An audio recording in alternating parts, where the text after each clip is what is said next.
आपको मेरा चैनल पसंद है तो प्लीज लाइक करें और नए वीडियो को सबसे पहले आप ही देखें, इसीलिए चैनल को सब्सक्राइब करके घंटी को जरूर दबाएं। चलिए, नमस्कार आप सभी को आपके ही अपने प्यारे से YouTube चैनल VR एजुकेशन के ऊपर में आप सबों का बहुत बहुत स्वागत है। और जो भी एस्टेट की तैयारी कर रहे हैं संगीत विषय से, उनके लिए ये सीरीज काफी इंपॉर्टेंट होने वाला है। एस्टेट के लिए संगीत का सीरीज स्टार्ट है इसी VR एजुकेशन के चैनल पे, जिसमें कम से कम वीडियो के टाइम में ज्यादा से ज्यादा क्वेश्चन का आपका रैपिड रिवीजन कराया जा रहा है।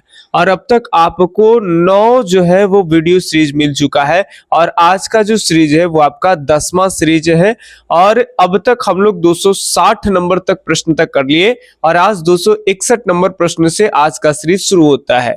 तो 261 नंबर प्रश्न है, किस गायन शैली में मुर्की का प्रयोग वर्जित है? तो मुर्की का प्रयोग वर्जित होता है ध्रुपद में। ठीक है, अगले सवाल की तरफ देखते हैं। तो अगला सवाल यह है, हिंदुस्तानी संगीत में किस राग को अमर राग कहा गया है? तो किस राग को अमर राग कहते हैं? तो ये राग केदार को अमर राग कहा गया है। 262 का डी ऑप्शन सही होगा। अगले सवाल की तरफ देखेंगे तो अगला सवाल यह है, हैदर अली कौन सा वाद्य बजाते थे? हैदर अली कौन सा वाद्य बजाते थे? सरोद या फिर रबाब, सारंगी या फिर स्वर मंडल? तो हैदर अली जो है वो रबाब बजाते हैं। फटाफट से क्वेश्चन जो प्रैक्टिस करा रहे हैं उसको गौर से देखेंगे। एक बात और कहना चाहेंगे कि अब एग्जाम में अगर टाइमिंग कम है, जिनकी तैयारी अभी तक अच्छा नहीं हुआ है, 1000 क्वेश्चन का प्रैक्टिस स्टेट के लिए दिए जा रहे हैं।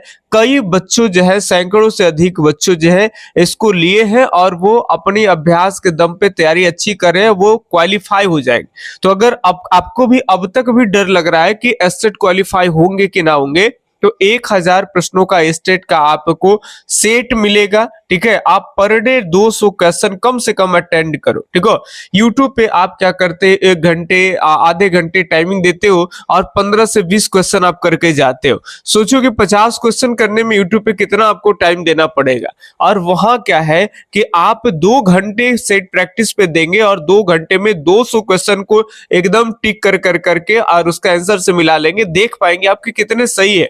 और वहां पे आपका प्रैक्टिस सेट होगा, जो गलत होगा उसको क्वेश्चन नंबर के आगे ऐसे हाईलाइट कर दीजिए और लास्ट में 1000 कंप्लीट करने के बाद जितना गलत आप किए हैं वैसे प्रश्नों को एक बार एग्जाम से पहले देख लेंगे।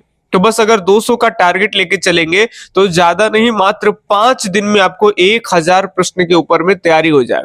अब सोचिए, जब YouTube पे आप 15 क्वेश्चन 20 क्वेश्चन आप करते हो तो YouTube पे 1000 क्वेश्चन करने में आप सोच लीजिए कि कितने दिन, कम से कम तो 50-100 वीडियो आपको देखने पड़ेंगे, तब जाकर करके आप YouTube पे 1000 क्वेश्चन का दायरा कंप्लीट कर पाएंगे, है ना।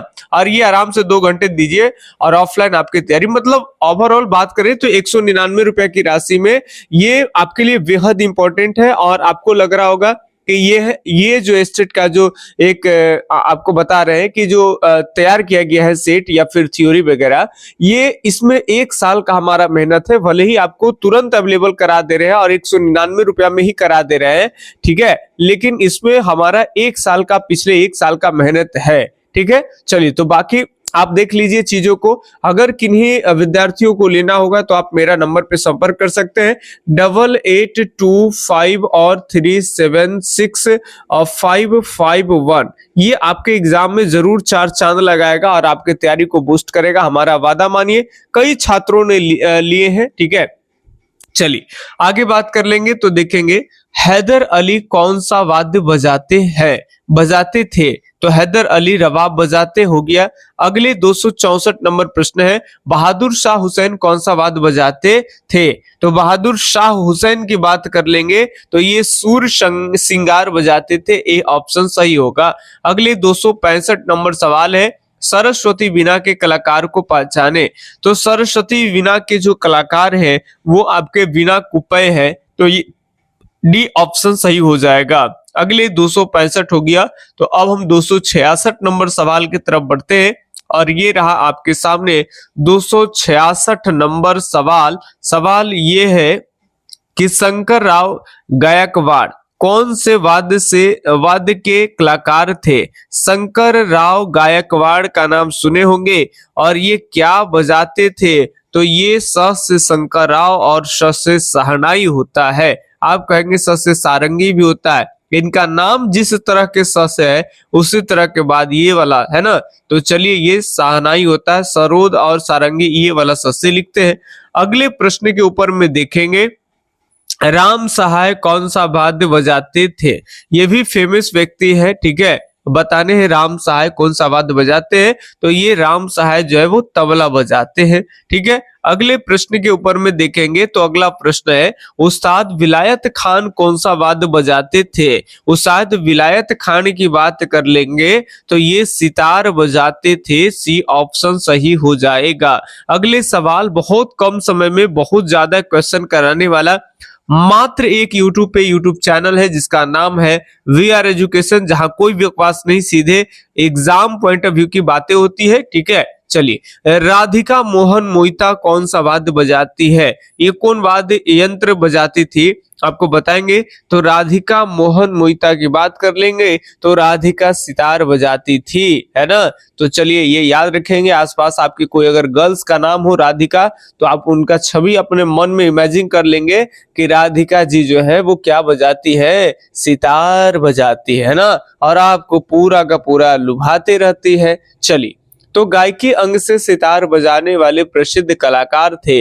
बताएंगे गायकी अंग से इसमें सितार कौन बजाते हैं? तो इस समय आपका हो जाएंगे उस्ताद विलायत खां, ये गायकी अंग से सितार बजाते थे। नेक्स्ट क्वेश्चन की बात कर लेंगे तो 271 नंबर सवाल ये है, बहुत इंपॉर्टेंट प्रश्न ये है आपका कि फिल्म मुगल ए आजम, ठीक है, मुगल ए आजम भी कहते हैं, में संगीत रचना किसकी है? तो फिल्म मुगल ए आजम में संगीत की रचना जो है वो नौशाद जी का है। तो ये आपका बी ऑप्शन सही है। 71 होगी आपका 272 नंबर सवाल, ये सीट का इधर है आपका। सवाल है कि दक्षिण संगीत के शुद्ध स्वर सप्तक को क्या कहा जाता है? तो शुद्ध स्वर सप्तक को कनकांगी या कनगी कहते हैं। तो ये आप ध्यान में रखेंगे। तो 272 का जो है वो ए ऑप्शन सही होगा। 273 नंबर सवाल की तरफ बढ़ते हैं। ये रहा आपके सामने 273 नंबर सवाल, निम्न में से कौन सी वादन शैली दक्षिणी भारतीय नहीं है? तो इसमें दक्षिण भारतीय कौन नहीं है भाई? तो दक्षिण के नहीं है तो उत्तर का तो होगा, है ना। तो इसमें गत की बात कर लेंगे तो गत जो है ये उत्तर भारतीय है, बाकी तत्व है, ओक है, अनुगत है, ये दक्षिण के है। इसमें से सी ऑप्शन सही हो जाएगा। अगले सवाल की तरफ बढ़ते हैं। तो अगला सवाल है 274 नंबर, दक्षिण संगीत में कौन सी राग का वर्गीकरण पद्धति प्रचलित है? तो कौन प्रचलन में है भाई दक्षिण में? तो दक्षिण में आप सब जानते हो कि मेल राग पद्धति प्रचलन में है ना। थाट तो उत्तर भारत में है जी। चलिए, 275 नंबर सवाल, निम्न में से कौन सी मुख्य ताल दक्षिण संगीत में नहीं है? तो कौन ताल दक्षिण संगीत में नहीं है, ये आपको चूज करना है। फटाफट से सोचेंगे कि कौन सा आंसर जो है वो सही होगा। तो इसमें अठ ताल, झंप ताल, ध्रुव है, दक्षिण में है, यहाँ खंड नहीं है। तो ये आपका सी ऑप्शन सही हो जाएगा। अगले सवाल 276 नंबर, भारतीय संगीत का इतिहास नामक पुस्तक किसने लिखा? तो भारतीय संगीत का इतिहास जो है वो उमेश जोशी के द्वारा लिखा गया है। तो ये बी ऑप्शन सही हो जाएगा। 277 नंबर सवाल, राग साजगिरी के रचयिता अमीर खुसरो है। ये याद रखिएगा, बहुत इंपॉर्टेंट प्रश्न ये है आपका, ठीक है।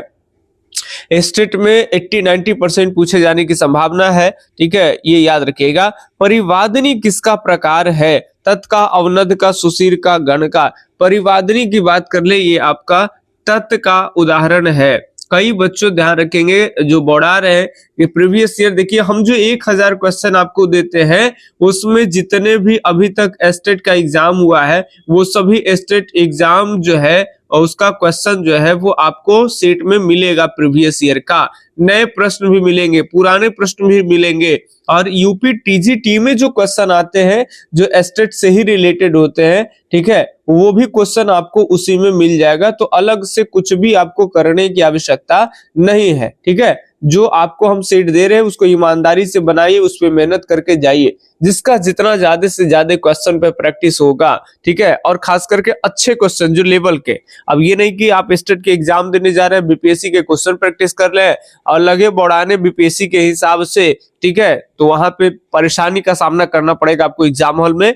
बट 4 ऑप्शन वाले जो स्टेट का सिलेबस है, स्टेट के लेवल का क्वेश्चन है, उस पर प्रैक्टिस करके जाइए, आप अच्छा करके आइएगा। रजा खानी बाज के प्रवर्तक कौन थे? रजा अली खां, रजा राजस या गुलाम रजा? हम बताए थे कि रजा खानी बाज के प्रवर्तक की अगर बात कर लेंगे तो आपको बताए थे कि गुलाम रजा याद रखना है ना, गुलाम रजा, रजा खान नहीं याद रखिएगा, ऐसे कंफ्यूजन होगा कई बार, रजा अली खान रहेगा, गुलाम रजा, तो गुलाम रजा से याद रखिएगा, तो ये गुलाम रजा खा हो जाएंगे, ठीक है। तो ये 279 नंबर सवाल और ये 280 नंबर सवाल आज के सीरीज में 20 क्वेश्चन रहेंगे। तो विलंबित ख्याल के साथ संगति करने में निम्न में से किस ताल का प्रयोग होता है? तिलवाड़ा ताल, तिबरा ताल, चौताल या फिर दादरा ताल? तो 280 नंबर सवाल के सही जो जवाब हो जाएंगे, आप सोचिए, ऐसे विलंबित ख्याल है आपका तो तिलवाड़ा ताल से संबंधित हो जाएगा, ये ऑप्शन सही है, ठीक है। चलिए, तो ये अभी आपके छोटे से वीडियो क्लास में आपका 12-15 मिनट में आपको 20 क्वेश्चन करा दिए। कैसा लगा सीरीज कमेंट करके जरूर बताइएगा। और जो चाहते हैं कि ज्यादा से ज्यादा डेली 200 क्वेश्चन पे प्रैक्टिस करें, ठीक है, 10-20 से काम नहीं होने वाला है, तो प्लीज 199 रुपया ये सब नहीं देखिए। हम आप साल भर मेहनत किए, 1 वर्ष मेहनत किए आपके लिए, तो 199 रुपया की राशि ले रहे हैं। आप अपने हिसाब से देखेंगे तो वो चीज कुछ भी नहीं है, ठीक है। एक तरह से आपको एक कॉपरेट करना, सहयोग करना। बाकी यहाँ वीडियो को आप लाइक कर दिया करिए ताकि आपके लिए जल्द से जल्द अगला पार्ट आपके लिए अवेलेबल कराए। हम मिलते हैं अगले दिन अगले वीडियो सीरीज में, तब तक के लिए धन्यवाद। जय हिंद, अल्लाह हाफिज, आपका दिन शुभ हो, राधे राधे।